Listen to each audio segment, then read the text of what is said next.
Hey everyone, welcome to Locked On Lakers for Tuesday. Brian Kamenetsky, Andy Kamenetsky. The Lakers get blasted by the Celtics on Christmas. Get some bad injury news in the process. That's next. You are Locked On Lakers, your daily Los Angeles Lakers podcast. Part of the Locked On Podcast Network, your team every day.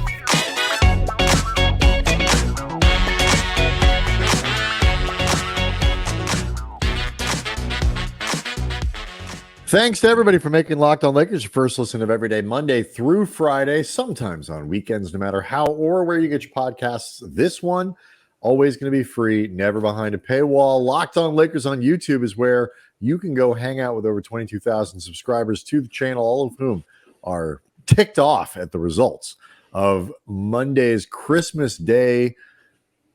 I want a full-on beatdown, but certainly Boston the better team, to say the very least, in this one. The Lakers lose. They get some bad injury news on Gabe Vincent, which we will cover before the end of the show.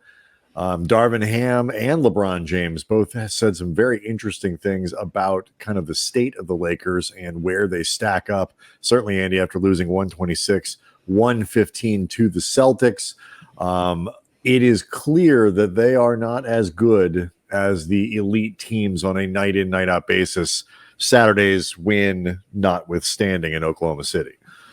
No, and they're at this place right now where they're clearly looking to figure some stuff out. What was working for them during that stretch that culminated with the IST final win has not been sustainable for a variety of reasons, some of which are a repeat of how the season began, with a lack of continuity in guys in and out of the lineup, which we will get to, will now include Gabe Vincent for quite some time. But also, too, the fatigue factor is really a thing for this team. Like I heard during the ABC broadcast, I knew, obviously, we both knew, talked about that they've been on the road a lot. But putting it in perspective, 21 of the last 30 days for the Lakers have been on the road. They are now 16-15. They've played 17 road games, or 31. They played 31 games, by the way, not counting the IST final, because that doesn't count the standings. So Right. They've played 32 games, but 31 in the standings. 17 of them have been on the road, where they are 6-11. There's only one team in the league that has played officially more games than them. That's Denver, 32 official games. And they've also happened to have had 18 on the road. And there's only two teams in the league, the Knicks and the Jazz, who've had as many road games as the Lakers, 17. So it really just puts in perspective how many games the Lakers have played and how much they've traveled while playing all of those games, which I'm not bringing this up to make excuses for the team, because this is the thing that you got to deal with at some point. Given they all play the same amount of games, there will be a leveling off period for the team. They'll have more home games. Yeah, January, for example, is a much more home-heavy schedule. Right. So it is not an excuse for the team, but I do think it provides contextual explanations for, in part, why things are happening. But make no mistake, it's not just going to get fixed by playing more games in January at home. Look, I mean, the Celtics on Monday, on Christmas, like, it's a big game. There was, I think, some optimism that after Saturday's win in Oklahoma City, they changed the lineup. Saturday, they go out to play a really good game. They do everything that you would want them to do in terms of attitude and effort, and they go out and they beat Oklahoma City in Oklahoma City. But I know you talked about it in the show you did on Saturday. I mentioned it on Twitter. There were reasons to wonder whether or not the formula that they used to win that game was at all sustainable. And Anthony Davis playing the entire second half, and LeBron pushing hard minutes, and he scoring 40, hit all 5 of his 3-pointers. And so they used the same starting lineup, that new starting lineup on Monday on Christmas. I will tell you, I was skeptical of the idea of this new starting lineup with Cam Reddish and Jared Vanderbilt in there. D'Lo now goes to the bench. Before it happened, I was not super impressed with what it looked like on Saturday, even though the Lakers won. And I was really unimpressed with what it looked like on Monday. I do not think this is a lineup that works for the Lakers, that is going to work long-term for the Lakers, even playing limited minutes. And the reason I say this is what Darvin and LeBron talked about after the game. This is a team with a limited margin for error. And I think to take the first 5 minutes of every half and put yourselves in a position where it is going to be really hard to get buckets, where you are kind of limiting, I think, the effectiveness of, LeBron and AD together in, these are kind of critical minutes and all that kind of stuff. I just don't like this lineup. I don't like it at all. I don't think it's going to play well for them. And it's not the issue, but I think it's you make a big deal out of a fix, and then you come back with this, and I don't get it. I don't think it's going to help them. Well, I mean, I do get why they did it. I talked about that during Saturday's show. I talked about it to some degree after Thursday's loss to the Timberwolves, where we both liked a lot of what we saw in terms of approach and defensive, clearly attentiveness towards defense and stuff like that. I think this team's defensive upside is higher than its offensive upside. So I understand doing this, and I do think that things have to go right in a lot of ways for it to work. But quite frankly, that has been the case for this team in first quarters, no matter what they've done. Because when they've looked to have more spacing on this team, the reality is they don't have any spacing. Like, the spacing is basically Taurean Prince, and then to some degree Austin Reeves, to some degree D'Lo, although for D'Lo that has been so hit or miss over the last month. There really is no spacing. He's shot the ball better over the last 3 games. Right, but for the month, it has not been good. It's been terrible in December. Right. But I'm saying he does seem to have turned the corner a little bit. But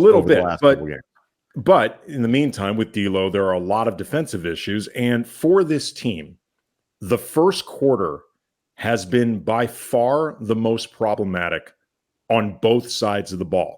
It has been the worst quarter they've had offensively. Like, if you go through the splits for advanced numbers, for just counting stats, it has been by far the worst quarter offensively and the worst quarter defensively.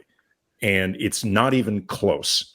I did the breakdown. I did the breakdowns today that included tonight's results against the Celtics. So whether or not this is the fix, and I'm open to the idea that it could be, certainly more than you, but either way, I understand the logic. Their defense has actually been a bigger problem in the first quarter. That is correct. There's no question. I'm not debating any No, I know you're not, but I'm saying I get why they wanted to make a change, and I get why they decided to lean big. We're going to play really big. We're going to try to bully people, and we're going to be as defensive oriented at the beginning. They got their butts kicked early by Boston too. And I feel like they did, but honestly, some of that was shots that they should have. But some of that when in the other games is the other team's making a bunch of shots. Like, no, but I'm saying some of the shots that they missed early in the first quarter against Boston were really makeable shots that frankly doesn't matter who's on the court. But that happens in every game. That happens in every game. But let's keep going on this, because I feel like part of the issue here about the Lakers is the theme of after the game is, what are we? And Darvin said some interesting things about needing attention to detail. Like, they can compete with other teams, but not if they don't get the details right.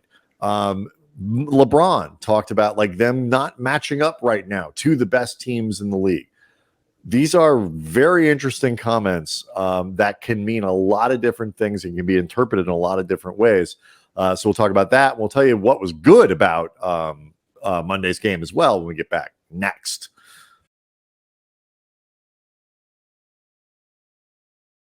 Locked On Lakers is brought to you by eBay Motors, and our partners at eBay Motors have teamed up with Locked On Fantasy basketball host Josh Lloyd to bring you some of the best fantasy picks each week, all season long. Whether you're prepping for a daily draft or scouting the waiver wire, every week we're going to provide you with players that are guaranteed to fit your roster. So let's check out who Josh has picked out for this week's eBay's Guaranteed Fit Fantasy Picks of the Week. Dante Exum with the Mavs. Laker fans know this too painfully. Jason Kidd said that even once everyone is back, they're going to keep starting Dante Exum. The shooting is likely going to regress. The Lakers wish it happened a little quicker, but still a starter. That's somebody you should snatch up. And also, Josh Lloyd picked out Taurean Prince, whose shooting, we all know, has been a big asset for the Lakers. Josh Lloyd picked him up on my team for what it's worth. Yep. Josh Lloyd from Locked On Fantasy Basketball is going to help you win your fantasy championship. And eBay Motors knows a championship team is about each player being a perfect fit. It's the same with your vehicle. There is nothing worse than having your vehicle break down in real time. It has happened to me before. It is an absolute hassle. And I wish eBay Motors then had been an option for me, because with over 122 million parts for your number one ride or die, you can make sure that your ride stays running smoothly. They got brake kits, LED headlights, roof rack, bumper, whatever your baby needs, eBay Motors has it. And with eBay Guaranteed Fit, it is guaranteed to fit your ride the first time, every time, or you get your money back. And at these prices, you are burning rubber, not cash. So keep your ride or die alive at ebaymotors.com. eBay Guaranteed Fit is only available to U.S. customers. Eligible items only. Exclusions apply. Okay, like I said, I get all of it was just, and you say, I agree with you. They missed some shots they could have made early in the game on Monday or whatever, but they were also really bad defensively. And yes. I think the other problem with when you lean really hard into your defense to the point where you are sort of knowingly setting yourself up to have an issue on the other side of the ball, you are adding extra pressure on your defense, not to just be good, but you're also going to have possessions that break down where your shots are, you don't have good floor balance, where you might turn the ball over, where you do, and all of a sudden now you're going back and you're compromising your defense on the other end because your shot quality and your offense really sucks. That's true. You can't score. And so I feel like all I'm saying is really quick. I don't think this game early on was an example of that. I do not disagree with you in principle, but if you look back at what happened that actually put them in that 12-0 start really quickly, it had nothing to do with who was on the floor offensively for the Lakers. It actually, it had nothing to do with that. Your broader point may hold true, but what I think is interesting about this, just the idea that the Lakers have tested this out now against two elite offensive teams while learning this new defense that they're playing with each other, this new combo together in real time. These are two difficult teams to sort of dress rehearsal, so to speak. Again, I'm not saying that nothing has to change, but the stuff that actually put them in this hole to begin with, I don't really think had much to do with the actual lineup offensively. I don't. I don't entirely agree there. But I mean, here's the give you the rundown of what happened. I watched the game. I mean, I know what happened. I'm just saying I don't. But I think the shot quality that they're creating, the shot quality for LeBron, the shot quality for AD, all these things. I think they are putting themselves in an enormously difficult spot. And here's the other thing. This is something that occurred to me a little bit later, because we talked about it. Like, we text a lot during games. We're kind of obviously communicating afterwards, setting up to talk about the show. And one of the things that my initial response to this was, I've said all year long, I do not think playing Cameron Reddish and Jared Vanderbilt together is a good idea. Cameron. No, I started calling him something else. Like, I used the wrong name. I thought he was on punishment or something. And I don't know his middle name. If I start using his middle name too, Cameron Reddish, you are on notice. On notice. Your double secret probation. My initial response was, if they're going to play this starting lineup. It's like, I don't like it. Cameron Elijah Reddish, you come back here right now. I don't like it, but it's like, okay, they're only going to do it for like 10 minutes a game. And thus far in 2 games, it's been 18 minutes on the floor. By the way, the results, according to Jovan Buha, in a teeny tiny, way too small to analyze sample size, have been horrendous on both sides of the ball. Yeah. Yes. My initial thought was, well, if they're only going to do it for 10 minutes a game, it's probably not that big of a deal or that bad. But then I thought about it again. If your starting lineup was a good idea, wouldn't you want to maximize the amount of time that these guys play together? Wouldn't you want to create a lineup that you would want to have? This is something that just occurred to me, like an hour ago, and I could be wrong. We're workshopping this.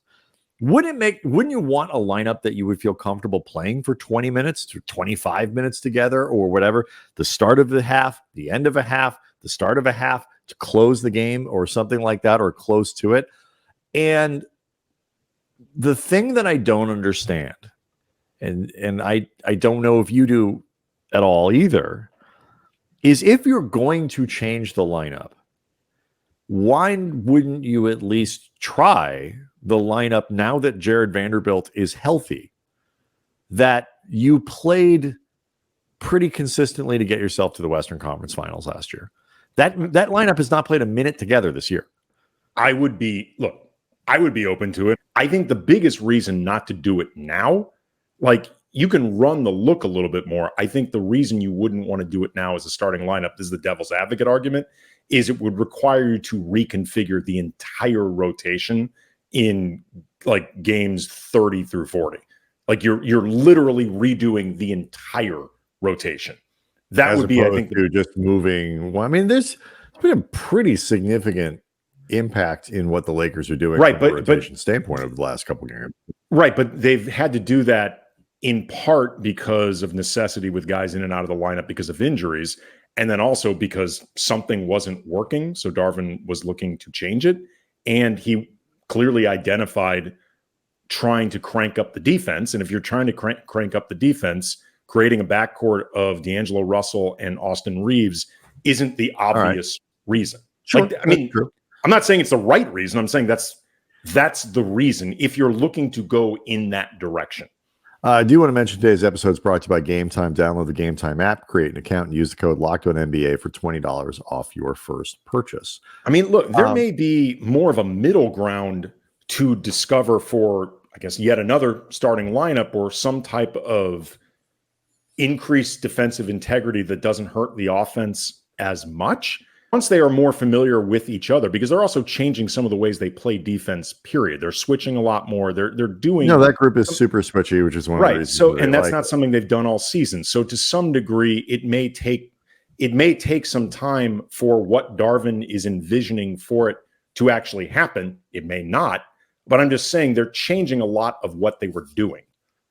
Look, I mean, and you could argue is a bad idea to do in game 30. I mean, no, I think they needed to change something for no other reason than there are sometimes when you're just in a dark place as a team, you need to change something. You just need to shift things, whatever, to reinforce the need, the urgency there. Even if it's not your permanent thing, even if it's not the thing that you want to do long term, even if it's like a temporary kind of band-aid, like you got to get yourself out of what they were doing. And I don't think the Lakers played a terrible game on Monday. I think what Darvin talked about afterwards, I think they played a good game in Minnesota. They obviously played a good game in Oklahoma City, and they were, I think, often pretty good against Boston. And Boston is a way better team right now, and that showed in the second half as the Lakers got a lead for like 30 seconds, and Boston just slowly built that thing back up and exerted their dominance over the Lakers. The part about not having the margin for error, about being as good, but you have to clean up your details and stuff like that. That tells me that they're not close to these teams right now. The belief is that they can be. And so my question for you is, do you agree? based on what you've seen through what game are we on? 30, give or take? This will be 32. 31, you said? It'll be 32 Yep. Thursday against the Hornets. That, by the way, it's really good that they have a 3-day break. Say it. Why does it have to be against Charlotte? Like, I mean, they all have Tuesday, Wednesday. Like, why Charlotte? But all right. You know what? I'll take it. I'll take that 3-day break so that there is no possible way they can screw up this game. Because, good God, if you don't beat Charlotte, it only gets real dark from there. Yep. But I find these comments that these guys made after the game. We'll talk about it a lot, heading into the game, the Charlotte game, because we do want to make sure we get to the Gabe Vincent news. Actually, why don't we just let people know what's going on with Vincent? We'll table a larger discussion for the show on Wednesday. It was reported over the weekend that Vincent might need surgery, that his team was exploring options and all that kind of stuff for the knee that's been bothering him. And it was announced officially on Monday, I should say, on Christmas. Merry Christmas to you, Gabe Vincent, that he is indeed going to get surgery and will be out for 6 to 8 weeks. So that is the news on Gabe Vincent. We will spend a lot more time for Wednesday's show, I guess, breaking down what that means. But let's stick on these comments, like you said, Andy, that were made after the game and kind of what it means for the Lakers going forward. We'll do that next. Locked On Lakers is brought to you by Game Time. And when I was around 12 years old, the Police were on the Synchronicity Tour. It was arguably the hottest ticket in the world. And I couldn't get seats initially and didn't really try that hard afterwards because I was like, you know what? I'll just catch the next Police tour. And they broke up after that one. So I learned that day, when it comes to a concert, carpe diem, don't miss out if you want to see something. And that is why I love Game Time. It's the fast and easy way to buy tickets for all the sports, music, comedy shows, and theater near you. And with killer deals on last-minute tickets and the best price guarantee, you can stop stressing over the tickets, start getting hyped for the fun. And they offer the lowest price guarantee. They offer job loss protection. They offer images of seat views, event cancellation protection. Game Time guarantee means you always get the best price. If you find tickets in the same section or row for less, Game Time will credit you 110% of the difference. It's the fastest growing ticketing app in the country for a reason. So snag the tickets without the stress using Game Time. Download the Game Time app, create an account, use the code LOCKEDONNBA for $20 off your first purchase. Terms apply. Again, create an account, redeem the code LOCKEDONNBA for $20 off. Download Game Time today. Last minute tickets, lowest price guaranteed. We should note that while Lakers fans are undoubtedly frustrated with what they have seen over the last, really since the end of the IST, do not direct your frustration at Anthony Davis. No. You leave that man alone. None of this is Anthony Davis's fault. It is not his problem. That man is doing his job and the job of a few other people at the same time. Monday, he went for 40, 13 and 4, 15 of 26 from the floor, 8 of 10 from the free throw line. He has been phenomenal. And you look over his last 10, he's averaging 28 points, 12 and a half rebounds, 3 assists, over 2 blocks a game, over a steal a game. He's hitting 53% from the field. Like, this guy is doing work. He's actually hitting 3-pointers now. Not the 6 a game that Darvin had recommended early in the year, but he's actually his jumper is back to where the jumper is back. Yeah, the jumper has been fantastic. There are a lot of, everybody can always do better, because if nothing else, everyone should always strive to do better. But when you look at problems on this team, not only is AD not on the list, Anthony Davis is playing like the franchise face that you envision for him now and moving forward. Like, that is the one bright side of this, this really bad period the Lakers have been in right now. His play has not dropped off at all. No, and it's actually, I think, elevated. And it's both good and it's also bad. It's like, okay, you're getting what you need from Anthony Davis and you're still suffering like this. And some of it is, I think, when we talk about fatigue, and I think you see it a little bit in Reeves, I think you see it in some other guys, we're really talking about LeBron. And another thing I do not like about this starting lineup is it adds so much to LeBron's workload. And it depends on how you look at it, though. It may add more to his offensive lineup. In theory, theoretically, it lightens it defensively. Especially too when this is one of the issues. Like especially when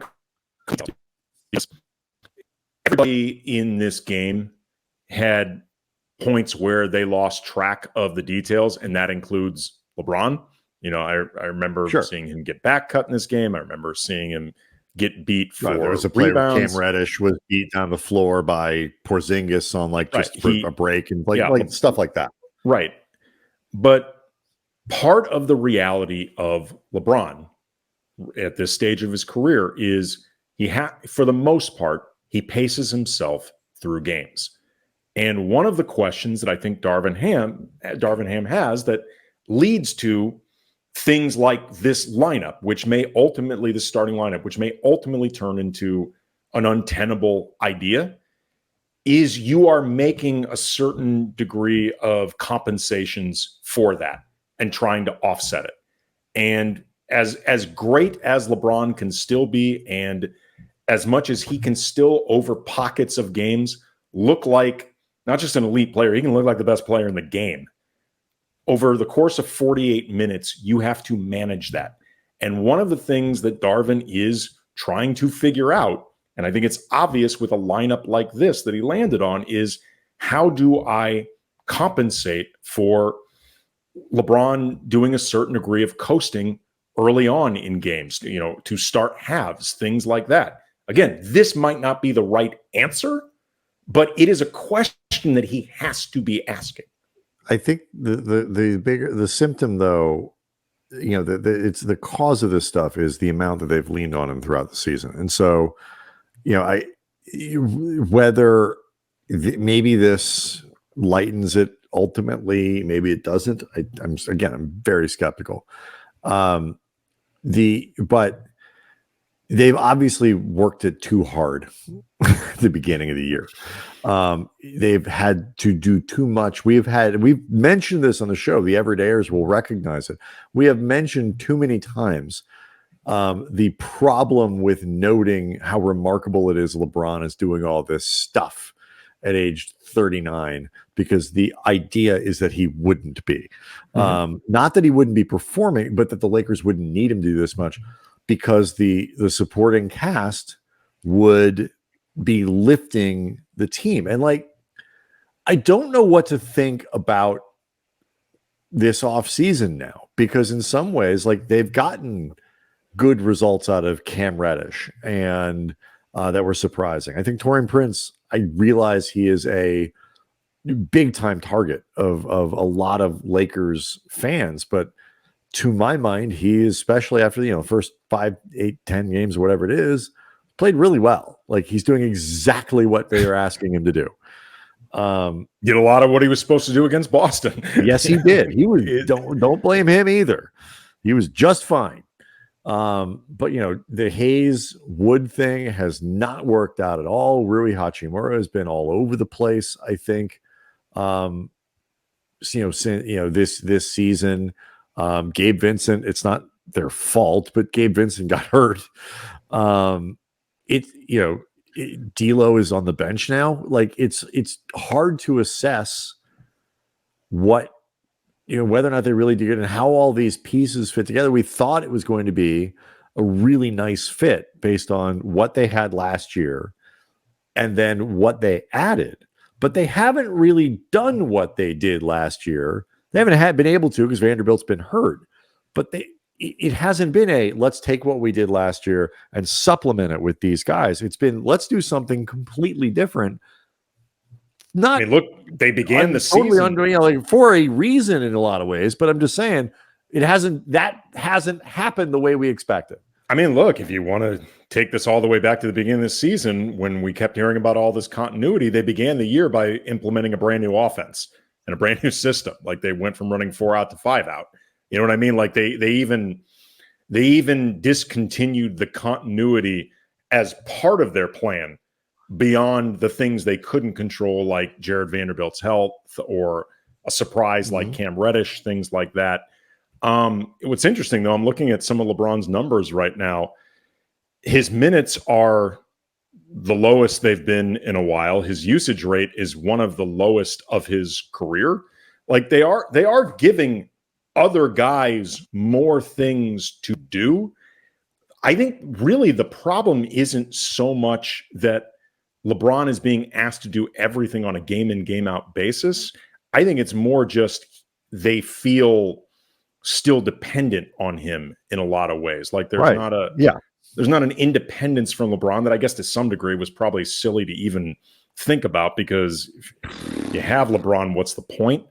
I mean, it's one thing, like you said, like, these are questions like you do take the ball out of his hands, like let's have LeBron play off ball, and it never happens. Like that never. But also, like, and that's where you're saying, like, he is LeBron James. You don't want to do that, but it's he can't be both the son of your offense that everything orbits around and like your fourth highest usage player. You know what I mean? Like you want him to play fewer minutes. You want them to be lower leverage. You want, and certain things have to change. But like also too, I don't know. Did they think about the impact of the travel? Did they know what the IST was going to be?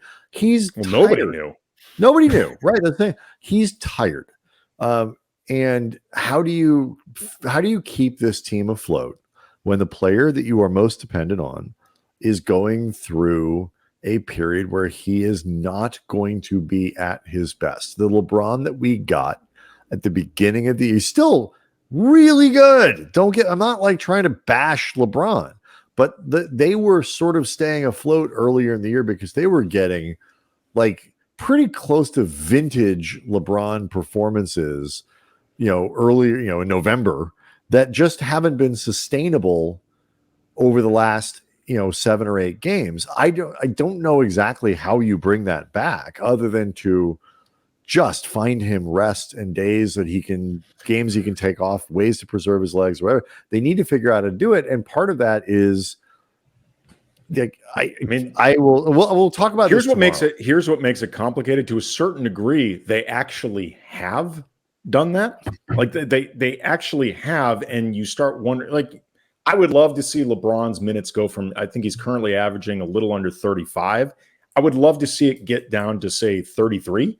But the truth, and I think it would make a difference. Sure. But the truth is, it can't go down much lower. He has the highest usage rate on the team, but it's low by LeBron standards. But it can't get much lower and have him still be LeBron. Right. I mean, the question is, like, is this team around LeBron, around Anthony Davis, as good as we thought it was going to be, as good as we thought it could be, or whatever?